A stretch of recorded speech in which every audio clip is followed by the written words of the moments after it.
Star Wars Battlefront. Nope, wrong game. Star Wars Battlefront 2. Oh, god damn it.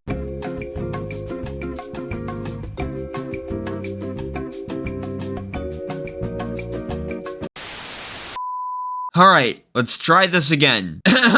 Star Wars Battlefront 2. Thank you. Star Wars Battlefront 2 was developed by Pandemic Studios and was released in 2005 for the original Xbox, PS2, PC, and PSP. This game is always looked back on pretty fondly and is highly regarded as being one of the greatest Star Wars games ever made. Now, unfortunately, I didn't get to play this game growing up because I grew up with this. Yeah, why would I need Battlefront when I have Battle for Bikini Bottom? But despite that, I still really love this game and it's probably my favorite Star Wars game of all time. The gameplay, the visuals, everything about this game is just absolutely incredible. And because of the upcoming Battlefront Classic Collection, I thought there was no better time than now to go back and take a look at the original Battlefront 2 to see what exactly made it so great. But first, a little PSA before this video starts. If you guys are thinking about picking up the classic Battlefront games on Steam, I highly suggest you do so, as there is a chance these original versions could get delisted following the release of the Classic Collection. Sure, the Classic Collection could be a much better way to play these games, but just in case, I still suggest picking up the originals. Anyways, with all that out of the way, onto the actual video. Now, before I talk about the campaign and some of the other modes featured in this game, I want to talk about the gameplay because it's really damn good. Everything about how this game plays is just awesome. Battlefront is all about letting you play and experience large-scale battles from the Star Wars universe, and it's really fucking cool. I'll go more in depth about that later in this portion of the video though. The first thing I want to mention about Battlefront 2's gameplay is the fact that it was a huge improvement over the first Battlefront's gameplay. The first Battlefront didn't even let you play as a Jedi. I mean, what Star Wars game doesn't let you play as a Jedi?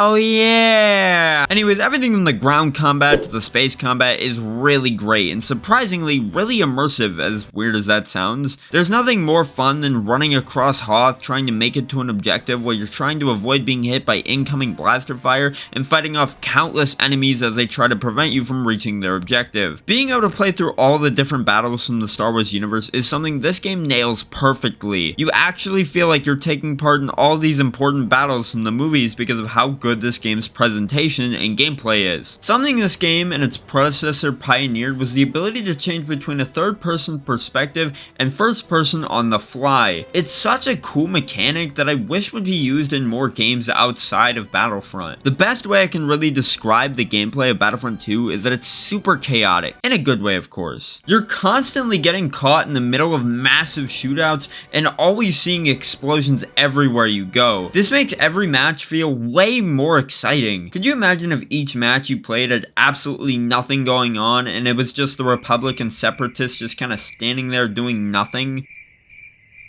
Yeah, it'd be fucking boring. Things get even better though when you're able to play as a Jedi or a Sith Lord, or as this game calls them, heroes and villains, which is also what I'm going to be referring to them as for the rest of this video. Every hero and villain feels pretty unique compared to one another. The one thing they all have in common though is that they're super fun to control and play as. All of them have their own unique abilities, which makes them special in their own way. It doesn't matter who you're playing as, whether it's Yoda, Mace Windu, Darth Vader, or even Count Dooku, all of them have their own little quirks and differences that make you want to try all of them out. The Xbox version even featured Ayla Secura, Kit Fisto, and Ventress as DLC, which is just awesome. And if you play this game digitally on the Series X via backwards compatibility, you'll be able to access the DLC, so thankfully it's not lost forever. Now, something that I feel really improves the gameplay a lot is the sound design. The sound design in the original Battlefront 2 is just on a whole other level. I go as far to say that this game has better sound design than DICE's Battlefront 2. Crazy how a game from 2005 outdoes a game that came out 12 years after it. Every sound in this game feels like it was ripped straight from the movies. The lightsabers actually sound like how they're supposed to, and the same can be said about the blaster sound. This isn't even mentioning the iconic voice lines from this game. Their leader is on the battlefield. They have been injected with Bacta serum. Enemy forces have received Bacta injection. Their leader's on the battlefield. Their droids have been enhanced with self-repairing capabilities.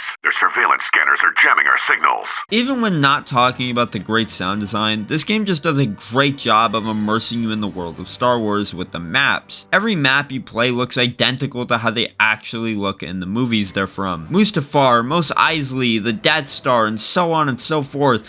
all of these maps look great visually and are designed really well. They're just so open, expansive, and they really give you that freedom of exploration, which is nice in a game like this because you're able to fully explore the world of Star Wars. This game doesn't hold back when it comes to the amount of maps there is to choose from either. I already gave a few examples of some of the maps that are in the game, but this game does a great job of taking locations from both the original trilogy and the prequels and turning them into fully playable maps. Each map gives you the option of multiple different game modes, such as 2 types of capture the flag, those being 1 flag and 2 flag capture the flag, XL, Assault, Hero Assault, and Conquest. Conquest sees you and the enemy team fighting over control of multiple objectives. Capture the flag is pretty self-explanatory. Assault is just space battles, while Hero Assault is a 4v4 team-based mode where you play as well heroes, and XL just allows for both teams to have more units on a map at one time. Conquest is probably my favorite mode of the bunch just because of how chaotic it can get and just how simple it is. If Conquest is my top favorite mode in this game, then I'd have to say Assault is my second favorite. Essentially, all Assault has you do is defend your capital ship while you try to destroy the enemy's capital ship. Something cool this game does though is instead of just spawning you in a ship, you first pick a pilot, spawn in a hangar, pick a ship from that hangar, and fly out to defend the objective. This one little feature is the one thing that really makes me appreciate the space battles in this game even more. Hell, you can even stay inside the capital ship to control turrets and help defend that way if flying isn't your thing. Or not. I think I'd even go as far to say that the space battles in this game are better than the ones in DICE's Battlefront 2. Still don't think any Star Wars game will be able to beat Star Wars Squadrons when it comes to space battles though. With all that being said, I think that's all there is to say about Battlefront 2's gameplay, but we still have loads more to talk about when it comes to this game. So with that being said, let's talk about Galactic Conquest.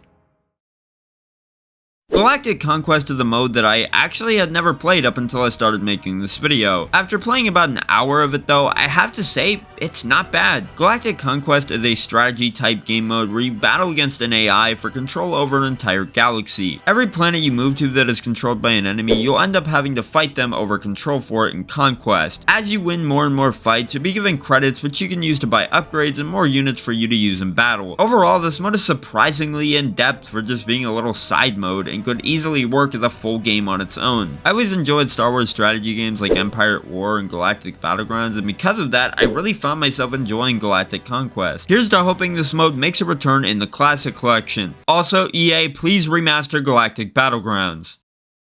Moving on to the campaign, unfortunately due to time, because of the fact I had to make this video, I didn't have time to play through the whole thing, but I will at least give you a summary of what the campaign is about because it's still really interesting in my opinion. The campaign takes you through the beginning, the middle, and the end of the Clone Wars, and follows the 501st Legion and what happened to them all throughout the events of the Clone Wars. The events of the story are told as an autobiography of an unknown clone trooper recounting the battles of the 501st Legion. The campaign serves as more of an expansion to the plot of the movies and takes you much deeper into the story. Now, because of Disney, I highly doubt this game's story is canon anymore, but either way, the campaign in this game is still excellent. Yeah, I know that wasn't a super in-depth summary, but I strongly urge you to play the campaign for yourself if you want to know more because it's really just an all-around great experience. The last thing I want to talk about before I end this video is the visuals, because this game still looks really damn good even 19 years later. This game's visuals just have a certain charm to them because they managed to capture the look of the Star Wars movies so well. Every character model looks phenomenal, and I already mentioned how good the maps look earlier in this video, so I'm not going to go into that again. Now sure, Battlefront 2 2017 is obviously the better game graphically, but in my opinion it just doesn't have the same charm that the original Battlefront 2 has. With the graphics of 2017 Battlefront 2, every map just kind of felt the same. When you're playing a map from the original trilogy, for example, it just doesn't really feel like it. An original trilogy map has the exact same vibe and look as a prequel map because of the graphics and presentation. That's an issue I feel classic Battlefront 2 just doesn't have. Dagobah, for example, feels like it was ripped straight out of episode 5 just due to the lighting and the visuals of it. It's wild how good this game looks even today in 2024, especially for a game from 2005.